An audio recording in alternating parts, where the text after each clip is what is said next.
Kejadian 26 ayat 1. Maka timbullah kelaparan di negeri itu.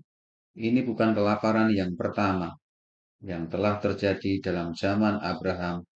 Sebab itu Ishak pergi ke Gerar kepada Abimelek, raja orang Filistin. Ayat 2. Lalu Tuhan menampakkan diri kepadanya serta berfirman, janganlah pergi ke Mesir, diamlah di negeri yang akan kukatakan kepadamu. Ayat 3. Tinggallah di negeri ini sebagai orang asing, maka aku akan menyertai engkau dan memberkati engkau, sebab kepadamulah dan kepada keturunanmu akan kuberikan seluruh negeri ini. Dan aku akan menepati sumpah yang telah kuikrarkan kepada Abraham ayahmu. Ayat yang ke-12. Maka menaburlah Ishak di tanah itu, dan dalam tahun itu juga ia mendapat hasil 100 kali lipat, sebab ia diberkati Tuhan. Saudara-saudara, semua orang pasti menginginkan untuk hidup diberkati Tuhan, dipakai Tuhan. Tapi tidak semua orang mau untuk membayar harga untuk mendapatkan berkat dari Tuhan. Banyak orang maunya serba cepat tanpa mau mengerjakan apa yang seharusnya menjadi bagian. Bagian Tuhan bagi umatnya adalah memberkati dan menggenapi janjinya. Sedangkan bagian kita adalah taat melakukan kehendak Tuhan.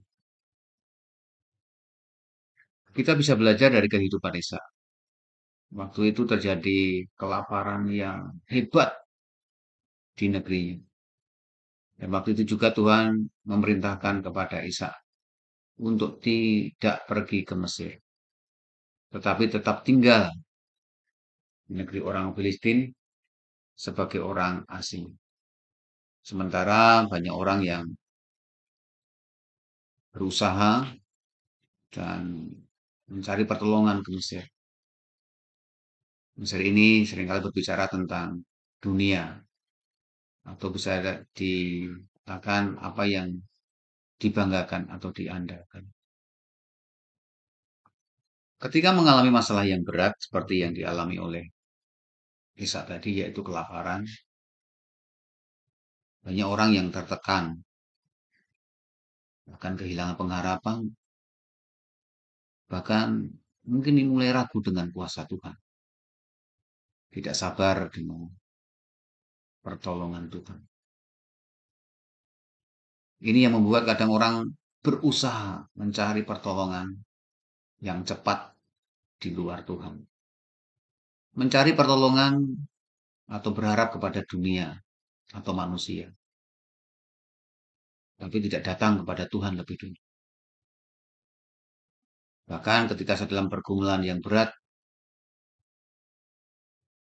seharusnya orang itu tidak mencari pertolongan dulu di luar Tuhan, tapi datang kepada Tuhan. Harusnya kita semakin mendekat kepada Tuhan, mencari wajahnya, dan yang penting adalah taat. Ishak ketika diperintahkan Tuhan untuk tidak pergi ke Mesir, Ishak taat. Bahkan di tengah kelaparan yang begitu hebat, justru mengajarkan Ishak untuk menabur. Tuhan memerintahkan kepada Ishak untuk menabur. Suatu perintah yang sangat tidak masuk akal. Saat ada kelaparan, Tuhan memerintahkan untuk menabur. Tapi yang luar biasa, Ishak melakukan yang Tuhan perintah. Dan ketaatan inilah yang menjadikan dia pribadi yang diberkati Tuhan. Saat mengalami pergumulan, mengalami masalah, kita harus dekat sama Tuhan, datang sama Tuhan. Minta hikmat sama Tuhan apa yang harus kita lakukan. Jangan mencari pertolongan, jangan mencari atau mengandalkan manusia, tapi mengandalkan Tuhan dan datang pada Tuhan.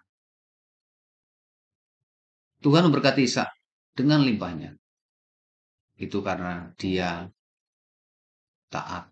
Dia mau bayar harga, mau menabur di tengah kelaparan. Dan dia tidak menggunakan kebebasannya, tapi dia tetap taat sama Tuhan. Ishak menjadikan Tuhan sebagai yang terutama dalam hidupnya. Amin.